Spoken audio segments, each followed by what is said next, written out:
Malachi, a resounding performance from Clarendon College here today. At no point was this game in doubt. We saw 2 penalties from you. We've seen other players in other leagues score that. Tell us about those penalties. Well, practice penalty every day. I was very confident to kick, and as the skipper of the team, they have confidence in me, so I gotta be confident as well. And the team has had virtually booked a spot in the semi-finals before today, but you've seen this Dinthill team time and time again at this point in time in the season.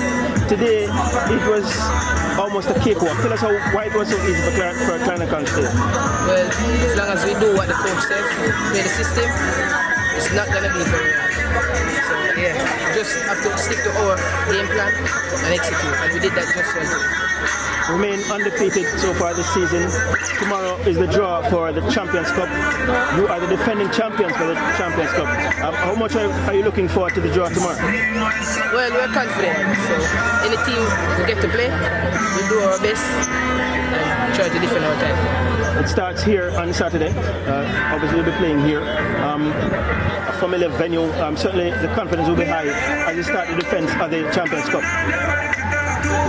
Obviously, the confidence will be high. Of course, definitely. No team has defended the Champions Cup. Do you think that you have the quality this season to do that? Of course. Okay.